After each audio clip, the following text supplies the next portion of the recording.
If you're considering relocating to Cambodia, there's no better time than the present. The Kingdom of Cambodia is located in Southeast Asia, bordered by Thailand and Vietnam. Cambodia is a developing country with a growing economy. Cambodia offers an impressive and diverse environment, from the sprawling flat plains in the central region to the winding Mekong River, tropical rainforests, and mountainous regions, as well as the crown jewel of the Khmer Empire, Angkor Wat, an ancient city built in the 11th century by the Khmer Empire that brings millions of tourists to Cambodia each year and was recently voted one of the top 5 tourist destinations in the world. So whether you want to live in the bustling city of Phnom Penh or on the tropical islands of Coron, or if you even want to dwell among the temples of Siem Reap, Cambodia has something for everyone. But more importantly, Cambodia offers a great climate, a wonderful exchange rate, and most of all, the friendliest people in the world.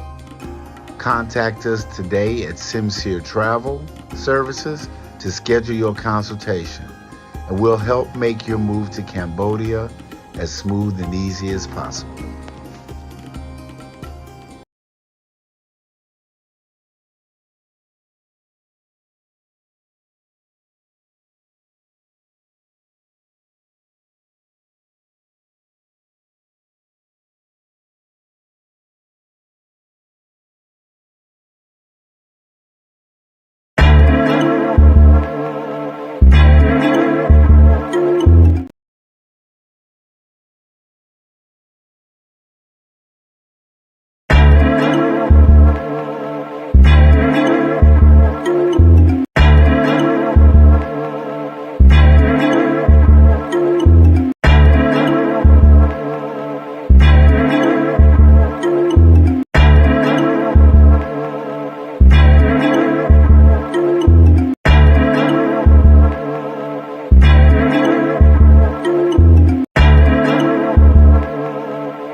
Hey, what's going on, everybody? What's happening? What's happening? This is Ed from Ed Travels coming to you on another beautiful morning here in Siem Reap, Cambodia. And yes, I'm flexing. This is an official 2013 Masters Tournament hat with an official ball marker. Let me get this right. The ball marker that's removable. You can, if I can take it off, but you can take this ball marker off for those that play golf, and a Masters money clip. I just don't have any money to put in it. But today was the first day of the 2023 Masters. So this is my little untidy. I'm in the middle of cleaning up, but this is my little, got it on the fire stick in the back, got my golf clubs right here. But I'm in full mode today. I'm in full master's mode today. But first of all, I want to get all the particulars out of the way. I'd like to thank everyone for their continued love and support of my channel. This is a labor of love. I do it, well, it keeps me busy, keeps me productive. I want to promote, first of all, um, I want people, but especially men, who are frustrated with the dating culture in the US to be able to go find somewhere. It doesn't have to be Cambodia. Even though I would love to help you, you can book a consultation um, through this email, simceretravel@gmail.com. I do 60-minute Zoom call, 30-minute Zoom call. Usually they run a little longer because I love to run my mouth about certain things. Ren, we got to give a big shout out to my man Ren, Fairways and Greens. And Malak, Fairways and Greens. Absolutely keep it in the short grass. To my man Mulatto Vanguard. Love it. See, these are the guys that I love and appreciate. These are the guys. These are the guys that I love and I appreciate when they come in the building. I love when they come in the building. They always have good combo, good stuff to talk about. Like today, I'm in my master's mode, my golf mode.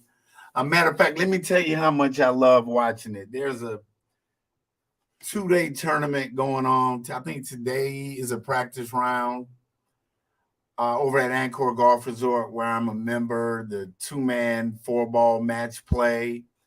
Hey, David Qualls in the building. Augusta in the house. Yeah, I was credential media at Augusta for several years.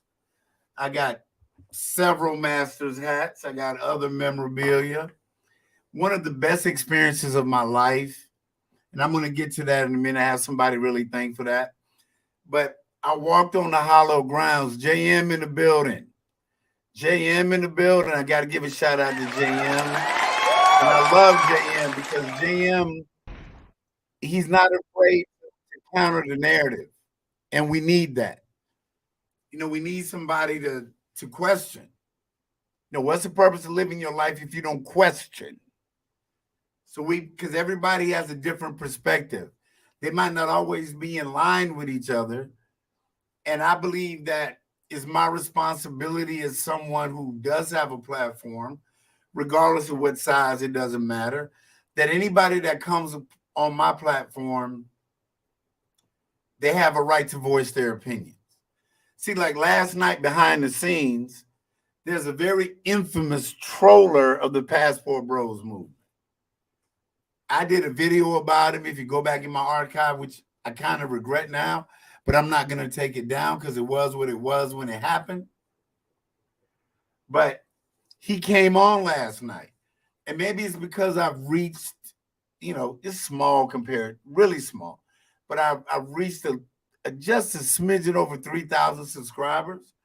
He probably either saw the stream or heard about the stream. So he comes into the chat last night and he says to me, hey, man, let me on. Well, if you got to ask to be let on, then you probably ain't going to be. And then he says, well, I got that smoke. You don't want that smoke. And I'm like, dude, you just want to troll. So I told him off screen, I never showed the comments because I kept my side of the street clean. And I said to him in the comments, I gave you opportunities to, first of all, cam up because you're not coming on here with an avatar unless I approve it. And you're not going to come on here, overtalk people and troll the people in the comments. I gave you ample opportunity to come on and tell your side of the story. I said, you bring nothing of value to the conversation. So why am I going to have you on? It ain't that I'm afraid of what you got to say. It's the fact that you're not going to build clout, credibility on me. Now back to the important things, golf. I want to give a special shout out, and it's down in the descriptions, the African American Golfers Digest. I'm going to go ahead and share that right now. The African American Golfers Digest. This is the magazine that I wrote for. This is the magazine that I wrote for. And I was a senior editor of the African American Golfers Digest for several years. Covered the Masters, PGA Championship, US Open, went on so many different golf trips. And that was all because you got to show love to the people that gave you an opportunity when other people didn't.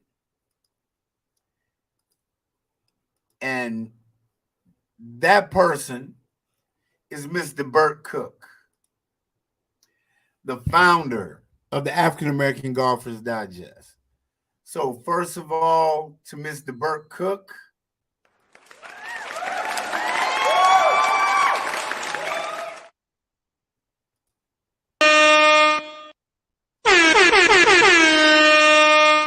Mr. Debert Cook, thank you so much, Debert, for giving me an opportunity, for giving me a voice, for giving me the credibility to be able to not grow as just as a golf writer, but as a person. And I'll go ahead and I'll share this video with you, because this is where, because of Debert Cook giving me an opportunity, because of Debert Cook giving me an opportunity, this is what I was able to do. Because of this, because of Debert Cook, this is what I was able to do. Out there on the golf course and on the golf tour, what was the level of apprehension and maybe tiptoeing around topics for the media? And I'm not even talking about personal behavior, but just dealing with Tiger Woods because he was so hot and you needed that access. Well, exactly. I mean, you didn't want to be the writer or the journalist that sort of got. You guys see that handsome dude because he could freeze you. Edward Wanamba, senior editor, African American Golfers Digest. This is one of he kept it about the foundation. My many appearances, his life on ESPN, Outside the Lines with Bob Lee, but ESPN Radio, Sports Center, try to delve into Tiger's private life. So yes, I mean, there was an aura of just by Mrs. Debert Cook. Tiptoeing around. Please do me a favor. Very, very careful. Go over to the YouTube channel, like, click, subscribe, and also things have changed. go to the website and the Radar Online, and get who's reporting these subscription. Things. They don't ever need it. But these are the people that help me reach. This is why I was able to get this hat. This is why I was able for 8 years or so to be able to cover the Masters, to walk all 91 holes with Tiger Woods in 2008 inside the ropes. So big love. My man JM, you have to understand that the dudes live off YouTube, therefore any amount of will take it. And I get that. And I get that. And I don't have a problem with that. Collaborations, having people come on, but this guy is infamous. He's known for just trolling and especially trolling passport bros as he travels around the world. The hypocrisy is unbelievable. So I'm not going to even give him that. Shout out to Kang, the digital nomad time. Yeah, shout out to Air Travels. A heavily relatable topic, golf, especially abroad. Salute to you, brother. You and my man R Jizzle was dropping bombs last night. Bombs. And King, hey, thanks, bro. I'm loving it right now. This is why on Sunday. You know, they make that comment, that famous saying, that the Masters doesn't start until the final round on Sunday. It doesn't start to Amen Corner, holes 11, 12, and 13. And I do believe that. There's so much history of people either winning it or losing it on that par 4, par 3, and par 5. So this Sunday, I'm gonna be cooking out. I'm gonna have a little libation, my little Masters cocktail. I'm gonna be loving it on Sunday. And my man, I'm not sure what Tiger finished at today, but when I last checked, I think he finished today at 2 over, which isn't bad. But I think his playing days are coming to an end, unfortunately. Of course, Jay Rizzle. Jay Rizzle said, thank you. Hey, bro, I appreciate your insight. Just like you and Ren, Mulatto, JM, I appreciate your input. You give me food for thought. You really, really do. And I also want to give a shout out to my mom, to a woman, not just a black woman, but a woman who poured all of herself into me, who sacrificed for me, that my little ungrateful ass didn't realize everything that my mom did for me. You know, what my mother did for me to allow me to be in the position I'm at in my life right now. And I spoke to my mom today. I had a couple questions, and my mom dropped some real knowledge on me forever. So, Mom, in Kamai Akuntra, thank you so much for all you've done for me. If you're watching tonight, if you're not, you got the link. And Mom, I sure hope you like, click, and subscribe. That will be very helpful, ma'am. I love you, Mom. Thank you so much. And to my girl DTD, Delta Tango Delta, Dana the Diva, thank you for your question today, your input, the dialogue that we have. Our Jizzle, I think Tiger's pointing into his son. Absolutely correct. You know, Charlie got the swing, the mannerisms, definitely got the game. I think he has a competitive mindset. Only time will tell. JM, that's a great question. Just like the name of the channel is Air Travels. I like to talk about travel. But I also have to keep in mind that travel is such a broad topic. You know, I would love to be at the point in my life right now where I could be coming to you from a different country, and that's going to be coming up, where I could be coming to you from a different country, you know, every week. I would love that. And, you know, very lately, the Passport Bros thing has been trending. That's what the algorithm is looking for.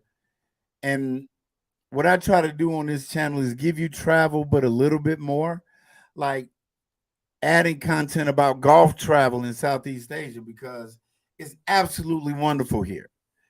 When you talk about, you know, people talk about Pattaya, Thailand for a lot of things, but Pattaya, Thailand is one of the biggest golf destinations in the world, not just Southeast Asia. And if a lot of people don't know, I'm gonna give you a little bit of inside info. Inside info. Duh. Pattaya, Thailand used to be an R&R place for veterans from Vietnam. So when you got your liberty and you got your leave to take a break from Vietnam, you could go to Pattaya. Well, there was a gentleman that went to Pattaya by the name of Earl Woods. Earl Woods went to Pattaya when he was part of Special Forces, and he ran into a woman named Catilda. They got together, and they had a child that you might have heard of named Tiger Woods. So Tiger's mom and dad met in Pattaya. But I digress. But going back, Cambodia here, we have two great golf courses. Angkor Golf Resort, where I'm a member. I'll put that on the screen. And yeah, this show is a little golf heavy because it's Masters Week. And that's something that I love. But right here in Siem Reap, Cambodia, we have Angkor Golf Resort. And this is this is a golf course that's a Nick Faldo design. And I'm going to go ahead and share that screen with you of Angkor Golf Resort right now. So this is my home course. I literally live 7 minutes from this golf course. So this just shows you the beauty, and this is where I get to play with a caddy. I'm a member, so I pay about $50, $60 and another $20 for my cart and my caddy. But this is just one of the golf courses that we have here. And there are other great golf courses that are up in, Vietnam, up in Phnom Penh. Yeah. Is it mostly foreigners playing golf there? Actually, no. No, great question, JM. Here in Asia, and maybe I understand where that question comes from, because it is out of the price range of the average Asian or even Khmer person to be able to play golf. But there are a lot of Cambodians, especially a lot of Koreans, that are traveling here to play golf in Phnom Penh, here in Siem Reap, and they'll mix in a trip out to the tour. Out to Angkor Golf. Mulatto Vanguard, yeah, absolutely. I didn't know that. That's where Earl and Catilda met. Yeah, Tiger Woods is from my neck of the woods. Yeah, Orange County. Yeah, he was down there. Dad played on the naval course. Wow, Jam. Great question. What makes a golf course a good course? Or, you know what? I review golf courses for years in the U.S. And there are a lot of factors. The scenery, of course. Like, one of my favorite courses that I ever played was up in Worley, Idaho. I played a course called Circling Raven. Absolutely beautiful golf course. It was amazing. There was another golf course that I played in the Upper Peninsula, Bay Harbor, Michigan. Bay Harbor was an absolutely great course. Ballyowen in New Jersey. What makes a good golf course is the layout, the design, how the golf course is designed, where the trouble is. You've got player courses. And I'm not talking like pimp courses. I'm talking player courses like, that better players play at. And you have resort courses where, you might be just that recreational guy and you're going out on vacation. So they got the wide fairways, the greens aren't as undulating, they're not as fast, and it kind of caters to you not hitting the ball where you wanted to go all the time. So it all depends on the person. But me reviewing golf courses is also, what's the food like? Do they have caddies? What is the staff like? What is the driving range like? What's the condition of the course? Is it well kept? So I'll be having some of those. My man, Trey in the building. Trey is in the house. Absolutely good to have you, man. And Trey says, Jam, a good golf course is a course you absolutely. For me, Circling Raven Golf Club in Worley, Idaho, Circling Raven Golf Club in Worley, Idaho. And I just have to show you this, right? I have to show you this because let me see if they got to have a gallery of this golf course. They do. Golf events, languages, academy, course information. Let me see. Course information.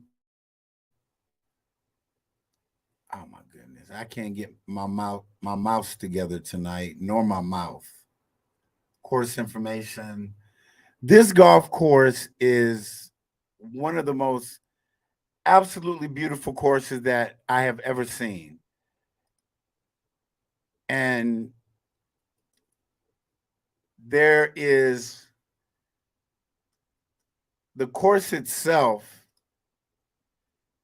I'll go ahead and share this. I want to share the screen.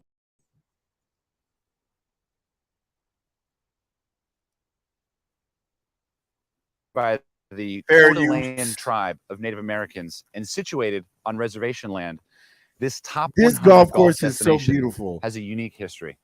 We I came mean, up here you to have talk to the tribespeople elk who are involved in running every across the aspect fairway. of this Look at magical this. place. But we also came here to play some golf. And this is in Idaho. Somehow Shout we out have to boarding my man, passes and Brad. now we're going. But so this is just one of the courses that I played. Trey said, I walked 9 today. Oh, shout out to the future PGA Tour player. My man Trey shot 36, even Paul 9. What's your handicap, Trey? What's your handicap? And for those people that don't know, the handicap is gonna, handicap is what you usually, to make it easy, is what you usually shoot for 18 holes. Do you play mini golf? Sometimes I do. It's not really my thing, but it does help you putting. Wow, dude, you better than me, man. I'm at a 7 right now. I was down to a 4, but I'm at a 7 right now. We got to get. Oh, come on, man. You ain't that good. You at a 5. Come on, man. Come on, man. Stop the cap. Stop the cap right now. Stop the cap. No bullshit, Stop the bro. cap, Trey. Stop the cap, man. Hey, thanks a lot. I'm trying to get up on that level at some point. Ray, you were 16. That's good. And for my golf guys, I know this is a travel channel, but we're talking about golf. It is what it is. It's what I love. And it's Masters Week. In 102 years, no, not 102 years. Let me take that back. In over 50 years, the average score hasn't dropped. It's about 101, 102 for 18 holes if you count every stroke. Golf is the unyielding pursuit of unattainable perfection. So if you can get out there and you can break 100, if you can go out and even bogey every hole, that's a 90 on a par 72. You've done something. I followed the best golfers in the world, and I realized that I suck. So if I can go out, me, Trey, Ren, JM, anybody else who wants to play, and go have a round, go have a good round. It's the fellowship that matters. It's the business that happens on the golf course that's important. Golf Academy of America. Hey, so you lived where the courses were. Caledonia, the Grand, TPC Myrtle Beach. Oh my God, there's so many courses in Myrtle Beach. Absolutely loved it. And you can tell where the ball lands where you want to. you want to know. See, for me, I play Army golf. Left, right, left, right, left, right. It goes sometimes. Yeah, if you're good, you know where it lands. My long game needs work. You know what, man? You know what? If you use your driver on 14 holes, right?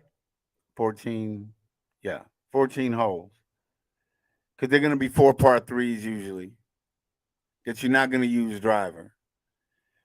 If you work on your game from 100 yards and in, and you can turn the double bogeys into bogeys and the bogeys into pars.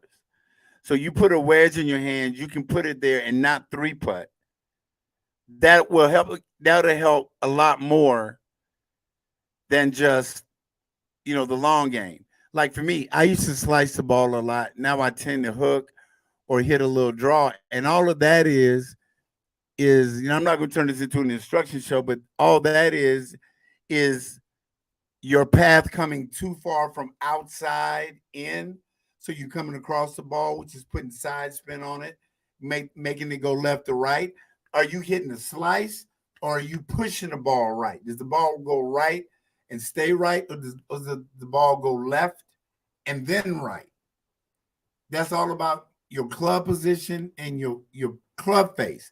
Your club face is going to determine where it's going.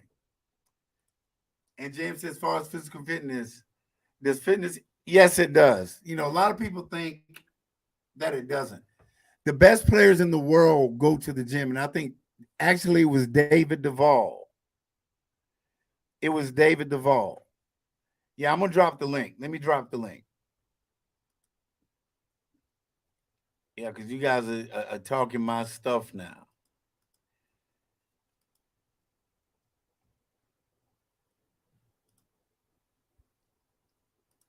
Average, I've been playing a little over 20 years now. I've been playing over 20 years. That's the link if you want to come on. But yeah, back to JM's questions. The top players in the world work on flexibility. They work on range of motion, stretching, flexibility, being able to make that turn, turning through the ball, shoulder turn. So yeah, the flexibility makes it extremely important. Let me add my man Train the building. Welcome, man. What's good, Ed? What's going on, brother? Hey, what's up, man? It's Masters Week, bro. I had Man, I man, I got love it on my Fire Stick. I love it. I got it on my Fire Stick. And the thing is it's important because, as you know, golf is a microcosm of life. You get out of it what you put into it. You play with the swing that you brought that day. One day I'm going to make a 40-foot putt. One day I'm going to miss the 3-foot putt that I should have made. I can't carry that baggage of the double bogey that I made on the 4th hole all the way to the 9th hole. And I'm going to face adversity in every round of golf I play. And I got to take the good with the bad. So if I can implement those philosophies into my real life, it's a game of life. But yeah, you were saying something. You had some input on what I said about why someone sliced. I know you don't want to make this an instructional show, but I'm gonna tell you something. So yeah, obviously, but hey, we can talk about it. I went to the Golf Academy of America. It's a school for instructors. So it's the first step before they become PGA instructors. So you learn about the golf swing down there. So you know how like when you get a lesson and they record you and you break it down and you draw the lines and all. This is where these guys are learning to do that. I went there. That's what I used my GI Bill on. That's what I used. I went to that school in Myrtle Beach. I played all those courses, Caledonia, all the PB Dye courses, the Legends courses. I played them all. Barefoot. What I noticed, barefoot, I played them all. What I learned a lot about the weekend warrior, the average, hacker, is most of them don't take the club inside enough. That's the issue, which is what is causing the inside, the over the top swing. Over the top. Right, over the top swing. If you go back and go look at some of the greatest players that ever played, Bobby Jones, Sam Snead, Betty Wright, and even if you take a look at the last year's Masters winner, Scotty Scheffler, they're all over the top. There's nothing wrong with this motion of coming over the top. The issue is that a lot of guys don't get deep enough in their backswing. Why? because they're not stretching in the morning like they should be. They're not doing the hip rotation stretches, so they can't actually turn properly. So because you can't turn properly, that club is never getting back behind you where it needs to get. So instead of it not getting back behind you, it's going vertical. It's going up. And then what are you doing? You're coming right over the top of it, like you said, Ed, which is what is causing a slice. Yeah, you know, for me, what happened to me actually was I snatched it inside. I didn't give myself enough room for my hips to clear. You know, once I started working on that, dropping it in the slot, you know, releasing my hands, you know, I was able to play a lot more. JM asked about the Trump courses. Bruh, that's a very loaded question on so many different levels. I've played Doral, but let me tell you how I feel is like this. On my 50th birthday, and thanks to C-19, the pandemic, I was supposed to go to Scotland, right? I wanted to play the old course, and I wanted to play Carnoustie. I wanted to play King's Barn. I wanted to play like a real links course, right? And in that rotation was Turnberry, which is trumped by Turnberry now, whatever, which is a famous course, right? But I refuse to include that course in my rotation because I can't stand that dude. And it ain't so much on political stuff. It's just on a human being that I find deplorable, which he finds to be a great name. So no, I refuse to play a Trump course. Ren says, Jay Rizzo. Yeah, Jay Rizzo asked the question earlier, do you compete against your opponent of the course? No, you compete against the course. You play your game. You play to your strengths. You can't get into that other person's head. You can't play his game. And you can't let him get into yours. And Lee Robinson says, I think Tiger Woods would disagree with you. well, you know what? You know, Tiger someone Tiger said this about Tiger. Yeah, I agree to a certain extent. Tiger said something, you know, Tiger, they were talking about Tiger and Jack Nicklaus, right? They were saying that when you step on the first tee against Tiger, you know, he knows he can beat you. You know he can beat you, and he knows you know that he can beat you. So, you know, it's all up here. You know, I have a homeboy. We can be playing a great round of golf until he sees a hole with water on it. And the first thing he says is, I'm going to hit the ball in the water. And you know what? 9 times out of 10, he hits the ball in the water. Or if I say to myself, Ed, don't hit this thin. Or if I have a long putt and I sit back and say, don't 3-putt this. I'm already planting the seed. And I want to send some real hate out in a great way to Ren, who said that he played St. Andrews about 20 years ago.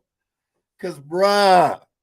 Yeah, I've been trying to get there, Ed. I've been trying to get there. Man, Trey, me and you need to work on it. You know, what I did is I called St. Andrews. I called him. And I said, look, man, I'm a single. And he was like, look, dog, I can't make a tee time for a single. He said, but this is what you do. He said, the starter shack opens at 6 a.m. He said, go out early the night before, have a couple of pints, have dinner with your friends, go get some rest and show up here about 3 a.m. with your club.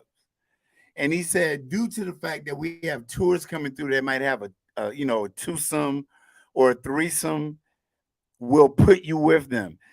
Now, if I'm not mistaken, the St. Andrews complex has like 6 or 7 courses. And people tell me that the new course, the Jubilee course, they're much, much better courses. But to play the old course is one of those bucket list items to me. I want to play the old course. That's the only course I want to play. To play against old Tommy Morrison, that's where they play. Bobby Jones, Jack Nicklaus, Tiger Woods, and those names just go on and on. To walk the same fairways that those guys walk. You guys will make me golf overload. I love it. Jay Rizzo, black and red on Sunday. Absolutely. He said, is it allowed to use? Yeah, well, I have a Jarman golf watch that I use now. that has like 30, 40,000 courses on it. Tells me front, back, yardage, and then I can move the flag. I also have a caddy. You know, she's been caddying there 6 years, but that's like an Asian thing. You know, besides them being kind of cute, it's an Asian thing. But in the U.S. you can use a rangefinder, Yeah, a but I handheld think rangefinder. I think he's talking about wind speed. I think he's talking about the wind moving right to left and left to right. Here's the thing: no matter what you do, the ball where you're at and where the ball goes are two different levels, which means that the wind could be moving two different, completely different directions. What you feel, you could feel the wind moving left to right, but once the ball gets above the trees, it could be swirling. You see that a lot on the pros. What's the first And it thing can they'll say? change mid ball flight. It can It could change change mid mid ball shot. flight. Yeah. So I wouldn't get so Yeah, wrapped up in to wind speed. that. Yeah, yeah. To me, it's like the other day when I was playing in this tournament here. There was a hole that was 145 par three. Usually that 145 would have been like a good smooth 9-iron for me, right? You know, I'm a little older, but I hit the 9-iron. The wind gusted up behind me. The ball flew, hit next to the pin, and rolled off the back of the green. In the same way, that wind could have gusted towards me, and that ball could have come up. That's what me and Trey were talking about earlier. There are way too many factors to take into account. That's why you have to know that you're not going to hit every shot perfect. But yeah, and also No, sometimes when you got golf is a game of misses. You're yeah, listen. Here's the thing. Tiger Woods was once asked, "Do you hit the ball where you're intended to hit the ball, where you're trying to hit it?" And Tiger replied, and I always thought this was something great for young golfers to learn. It's something I taught my son. Tiger's reply was, "I hit the ball to my spot." That's what he said. His answer was, "I hit the ball to my spot." So that doesn't mean that he's actually hitting the ball exactly where he wants it to go. What he's looking at is he's saying, "Okay, I got a flag tucked on the right side. I've got the whole left side of the green to work with. His spot may be middle green. That may be his spot." And a lot of times, what a lot of these guys don't understand about the pros is sometimes when they hit these shots that are like perfect, it's a mistake. They didn't mean to do that. People don't know that about golf. no. They think, "Oh man, he hit this brilliant shot." No, he was aiming for the middle of the flag, and he Yeah. pushed it a little bit, and it carried to a right side flag stick. He looked like a genius Tiger on that 6-iron birdie. at the Bell Canadian out of the bunker, one of his most famous shots. Perfect, He pushed that right. perfect, He pushed perfect that right. example. But Bubba Watson when he on number 13 at Augusta when he hit it over the trees, he pulled that drive left, and he just happened to carry all the trees and had a gap wedge in. I mean, it's managing your misses. You know, it's playing the percentages. Like you said, if I'm looking at a big wide green and the pin is over on the left, and there's only 5 yards on this side, and there's 50 yards of green to work with on the right, why go for the pin? Let me aim for the center of the green, and I got a higher percentage. I mean, I love that. You can tell Trey has been there because he thinks the way that goes. But guys, listen, we can sit here and talk golf all day. Let me tell you something, and we're going to get back and forth. But I want to play a video for you guys today because this has to be one of the coldest, and I had to download this, so you guys give me a minute. This has to be one of the coldest, and Trey, you can stay on. What I'm gonna do is I'm gonna play this and stay on. I want you guys to hear this. I'm gonna shift gears a little bit because I want to stay focused today as this relates to travel. All right. And let me give it a golf segue, just like I did the other night, Trey. There's so many different clubs and balls and everything that you use, right? Like I only use Dry Joy golf gloves. I'll pay more for them because they're gonna last longer, right? And I got some Adidas golf shoes, but I love FootJoys as well because they're comfortable. They're last, Titleist or even certain the Vice golf ball, which I absolutely love. But anyway, what I'm saying is I purchase the things that give me the options that I want. Correct? Like, you're not gonna go out here and buy and get into a car payment for the next however long it is gonna be, and it's not the color that you want. It doesn't have AC. It got roll up windows. It's got doesn't have cloth seats. You feel me? But I want you to hear what this brother has to say, because I traveled to find feminism, and I know this is gonna hit home too for my man Trey. But I want you to hear what this brother had to say. My point is this. Right. You all wouldn't care if a man came to you feminine and said, my dad wasn't in my life. Let me start And this to over. be quite honest with you, I don't care why you masculine. It don't even matter. I don't care what happened to you as I'm a 40-year-old man. You got a daughter? No, I don't. Because But we that's not be fair the if you're point. But my feminine. point is this. My point is this. Right. You all wouldn't care if a man came to you feminine and said, my dad wasn't in my life. My mom didn't teach me this. You say, bro, you 38 years old. I don't want to deal with a feminine man that hasn't addressed his issues. So for me, dealing with a woman that way, I'm going to tell you the same thing. I understand you had issues or whatever growing up and you had to be a certain way, but I'm not going to put up with it as far as trying to be in a relationship with you because you don't know how to be a feminine woman. Man, bruh, and I got to sit back. I got to give the explosion of this, because out of all of these thousands of videos where they talk about relationships and feminism, that brother succinctly, in a couple of minutes, even less, a minute or so, broke down everything that I've been trying to say. Like Trey and I talked about, his girl, my lady here. I play a certain ball because I love the performance, I guess. You feel me? When you first start playing golf and you playing that Army golf I talked about earlier, that left, right, left, right, left, right, it doesn't matter. You go buy them, 40 top flights at Walmart for $15, because if you lose one, it doesn't make a difference, right? But now once I move up to, say, a Pro V1, where this ball is about $4 a ball, that hurts your feelings when you hit that in the water. It damn me, once you put on some scuba gear and go get it. I ain't lying, man. That hurting feeling of watching that ball go towards that water. You like, man, God dang. Ain't nothing I can do. So when this brother broke this down, you know when they come off the club, you like, God, I know. You got, I know when I where that's swing going. too fast. Yep. I know when I hooked it left, and when I hook the ball left, it goes even further. A hook goes so much further than when you shank it. It really does. But when I saw that video today, I thought about Trey, what you and I talked about. Today my girl asked me, baby, you go play golf? You go play golf today? Tomorrow they got a practice round. Well, today, because it's, I'm 11 hours ahead or whatever. The practice round is today. It's a 2-man 4-ball tournament. I think it's stroke play. It might be Stableford, but it's hot as hell here. I'm talking about, it's damn near 100 degrees here every day.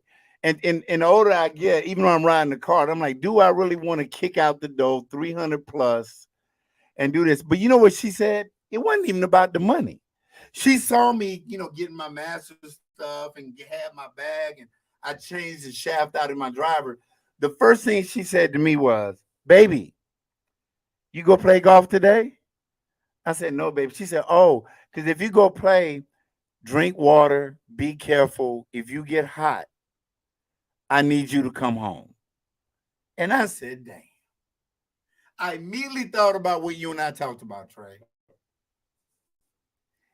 I had an ex-wife that used to go through my pockets. She used to look through the debit card transactions in my joint account to see if I paid greens fees, because she didn't want me to go play golf. Something that you can clearly see that I enjoy. Trey, you know what I'm saying? I mean, it's mind-blowing to me. It's Ed, I dealt with the same thing with my daughter's mom. We lived about 10 minutes away. I'm from DC, but we lived in Maryland. I used to live in Capitol Heights. Okay, all right. So you know that I lived in Waldorf. So Yeah. we lived about 10 minutes away from a public course, and that's where I would go and go practice. And she knew about golf because before I met her, I had already been out to the golf academy.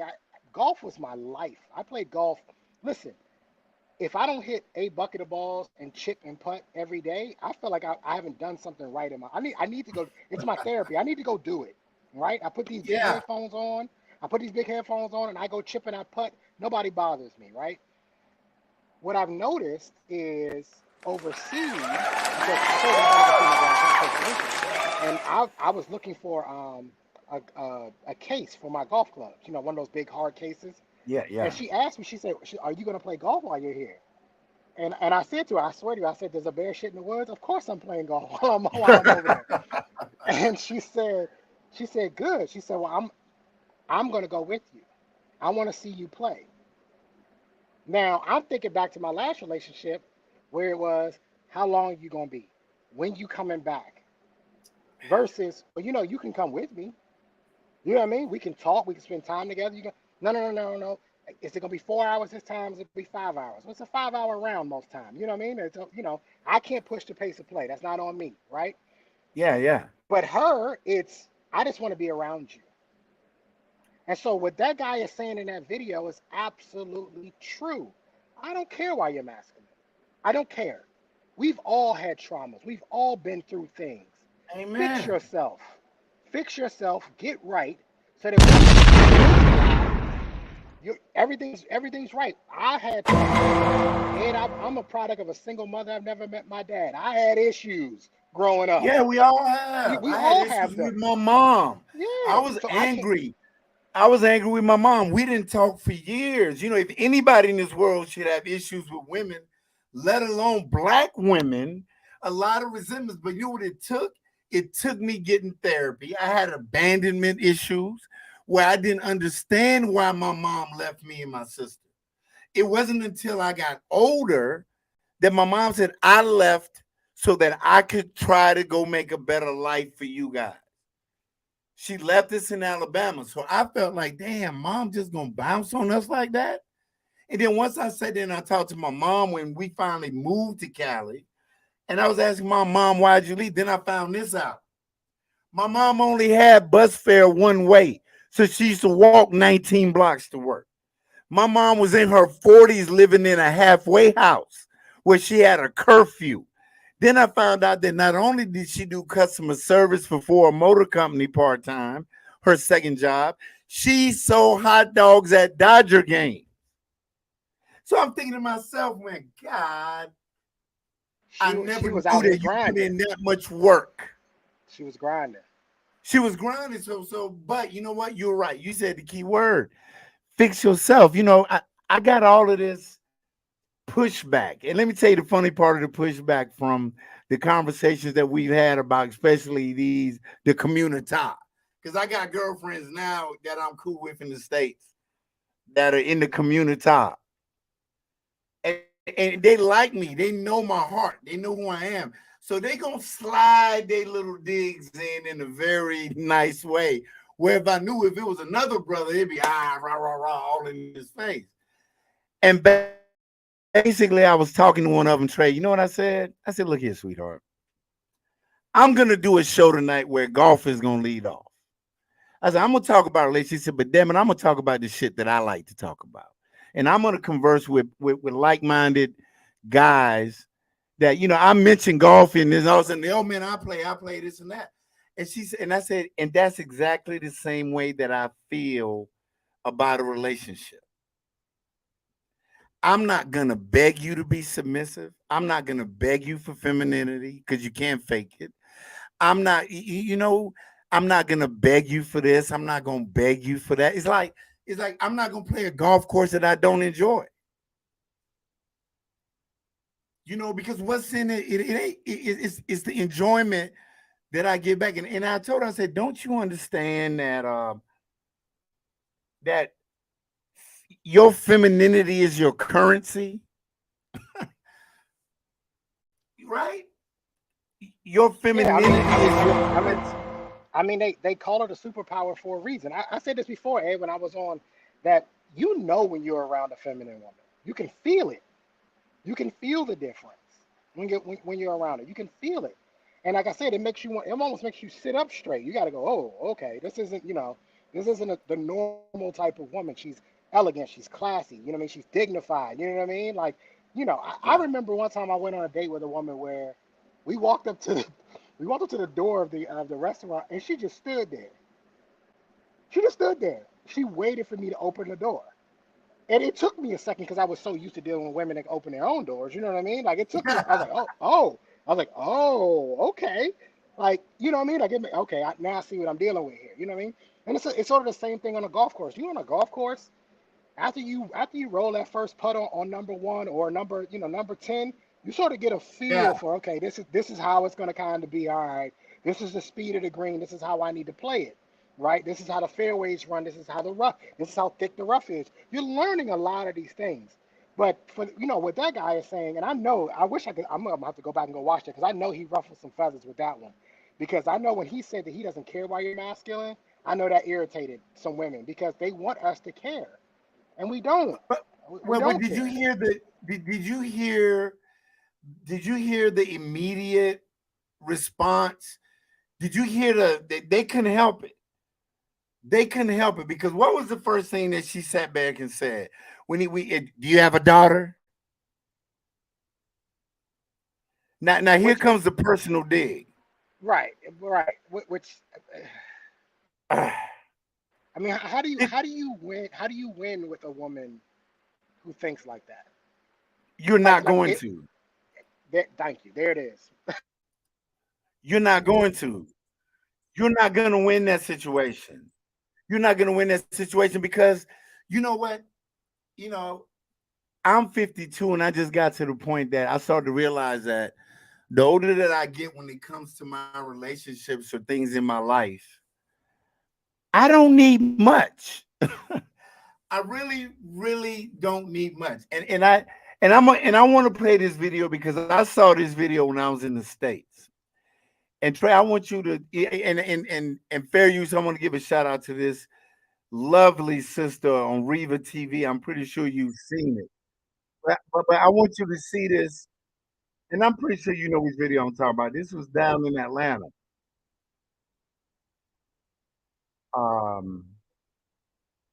Okay. So to give you guys just a little, whoever, ain't nobody really in here, but the background on this video is these two are in Atlanta. Shout out to the A. They're in a park. It's after dark. It's clearly marked that you should be out of there. Okay. The police officer comes in and tells them, hey, I'm going to write you guys a ticket. And just take the ticket. Take the ticket. You're going to get a little court date. And then we'll deal with it later. But just take the ticket and get out. Right? Because we don't know what you're doing here. But y'all, watch how quick this goes left. And you're going to know why. And then, Ed, I'm gonna give you my take on it because I was in law enforcement, so I'm gonna give you a good take on it. All right, I love that. What's your first name? I'm not gonna give you my first name. Okay, I don't have to sign this, right? You do have to sign it. No, I don't. No, I don't. I gotta explain to him if you don't sign it, then you're gonna be physically taken to jail. Gotcha. So you refusing to sign? What's your name? See how disrespectful that is? 7452. And look at him standing there like an idiot. I would have been like, you better sign this.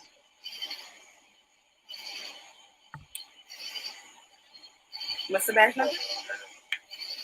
I gave it to you 2 times, man. Okay, I'm asking again. And I'm not giving it to you. Okay. Are you gonna sign it? No, because I want your badge number. That's fine. No, I'm not gonna sign it. Uh-oh. You putting the pen away. He done put the ticket book back. So then put your hands behind your back for me. And now he grabbed the handcuffs. It's about to go down. She said she's not signing. Put your hands behind your back. Sorry? You're hurting me. Pause it, Ed. Pause it real quick. Sorry. I want you. All right, let me go ahead and pause this. Let me pause this. Sorry. I want to hear what Trey has to say. Because I want you to see something very subtle that she did that most people won't notice. When he told her to put her hands behind her back, What did she do? She immediately went behind the man. Did you notice that? Play it back. Okay, let's replay that. Play it back. Let's Watch replay what that. she Let's does. She replay that. immediately puts the man in between her and the officer. Chance behind your back for me. See, guys. Hey, listen, my man. She said. Oh. Like I said, I'm going to give you a different aspect of it because I was a police officer. I'm going to watch that real quick. We're going to go back to Trey. I need you to back up. I'm just saying, like, I need you to back up. You don't need to touch her like that. She's not putting her hands behind her back. I'm asking.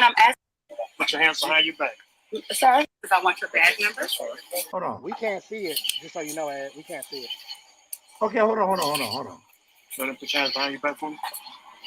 See, guys. Hey, listen, my man. She said she's not signing. Put your hands behind your back. Sir, ma'am, you're hurting me. I'm actually put. Hold on.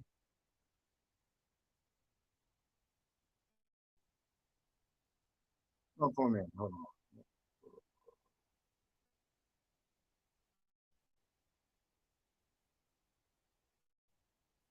Okay, here we go. You see it now? Put your hands behind your back. You're under arrest. Put your hands behind your back. Look, I need you to back up. Let him put your hands behind your back for me. Here we go. See, guys. Hey, listen, my man. She said she. Oh. Hey, Trey. Dog. Trey, I never noticed that. I never noticed it. She put her hand like get between me and him. Go ahead, man. Expound a little more. This is very educational to me. So I just to give you a little background. I did 8 years, obviously, in the Air Force. I was security forces. I was K9 while I was there. So I was a cop while I was in the Air Force. And then I transitioned into DC Police Department. I was there for 6 years. So I dealt with a lot of this, I dealt with a lot of dealing with. And what I'm trying to tell you, this is a subtle tactic that women do that put men in harm's way. I've seen it a million times. And nobody looks for it. But the moment say that again. Women do what? They use subtle tactics like this and put men in harm's way, right? Because what she made it look like is she made it look like the man is now in front of the officer, so he has to go through him to get to her. Did you see how she did that?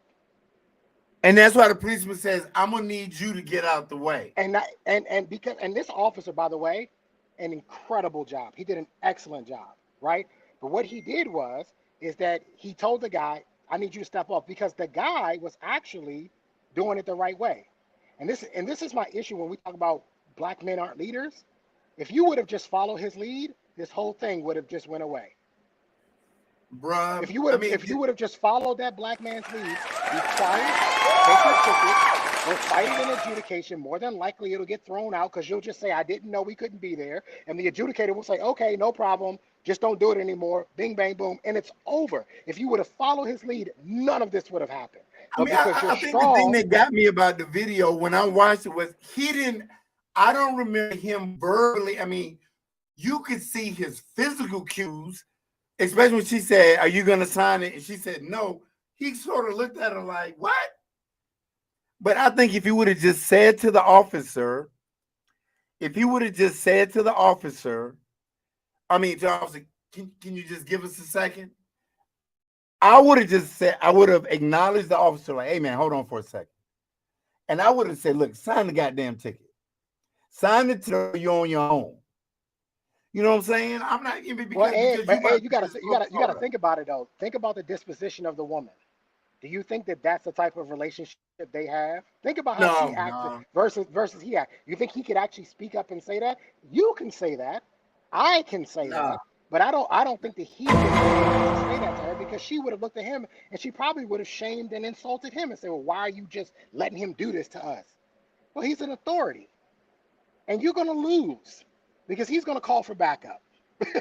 You're going to lose this. That man sat there. I know his badge number, Trey. I know his badge number. The man said it over and over. I got one better for you. Over. What ticket have you ever gotten that you didn't get the officer's last name and their badge number? It's on the ticket. It's right there. He has to fill it out. Yeah. I mean, but what I'm saying is that the stupidity of the fact that just take the ticket.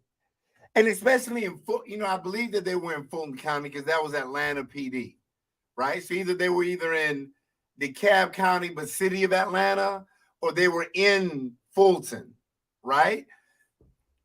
The court system is already so busy.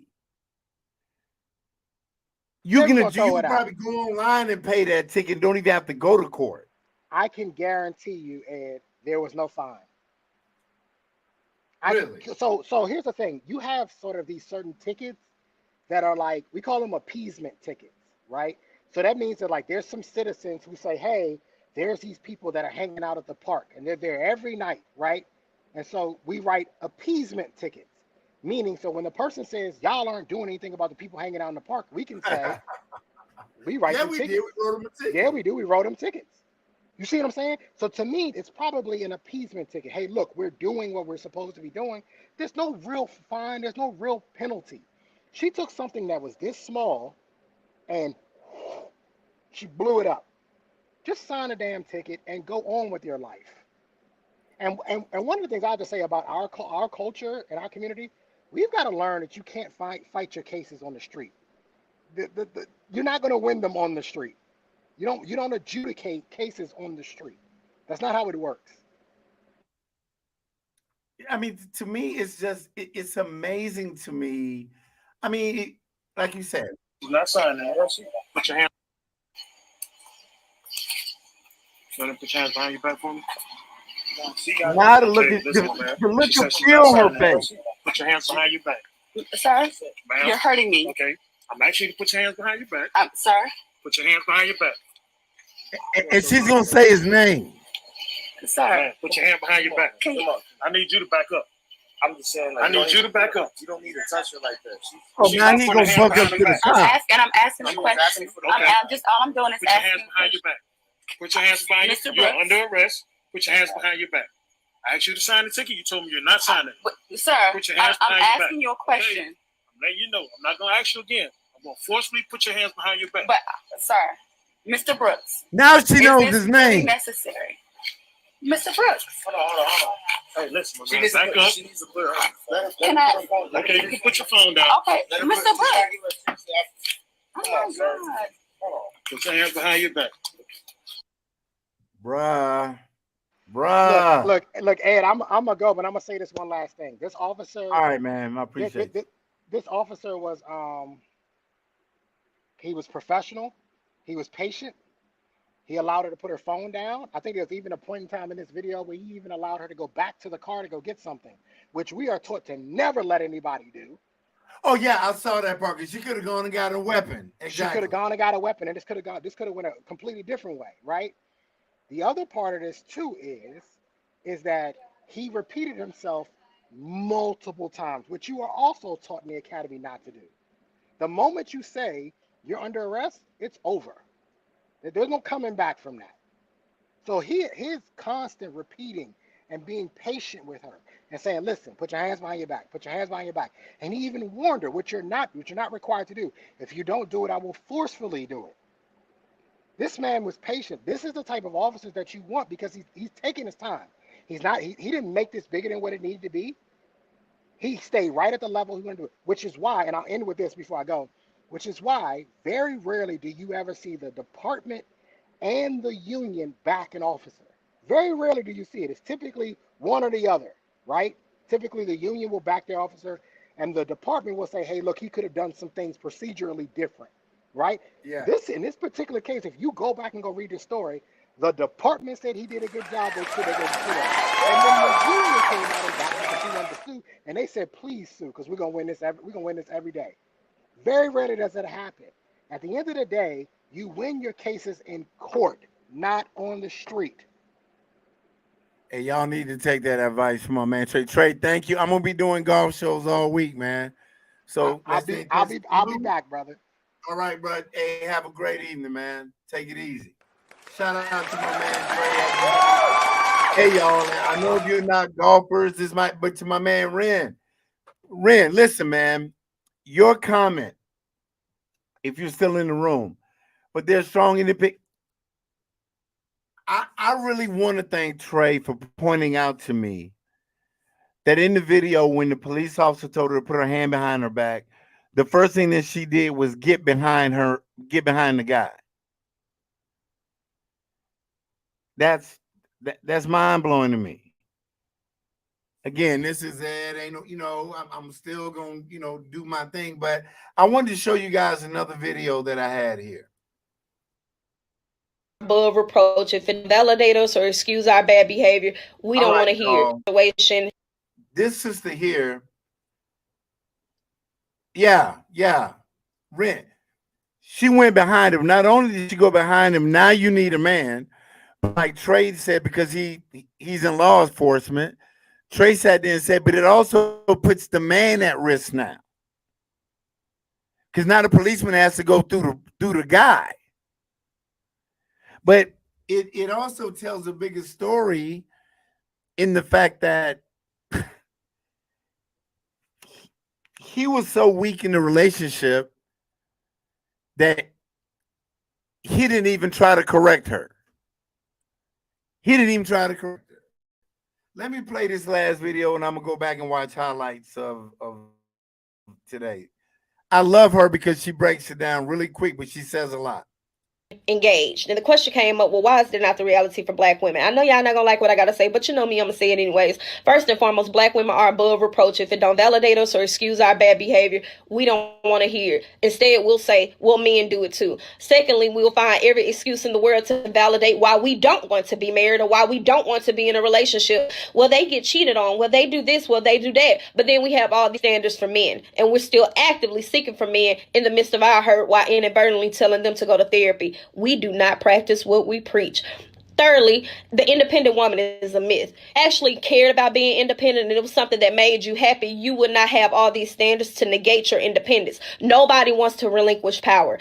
You'll find every excuse in the world to not be submissive and wonder why white women can get away with their bad behavior. We take everything bad from white women, except for the fact using marriage to our own benefit. But you'll run to the child support office, though. Argue equality against men, and the only time we actually want to be equal to men is when it comes to degenerate behavior, hypersexuality, abusing or abandoning children. Even when it comes to the gold digger conversation, what you see those other women do, even when they are just screwing men for money, is bashing men and inadvertently making men feel like they're not important. Also, too, telling them that they don't need men. Psychologically, we have been taught to disassociate ourselves. And even in that Malcolm X quote where he says the Black woman is the most disrespected, he also says to be near your man, because who taught you to hate the very race that you're supposed to be with?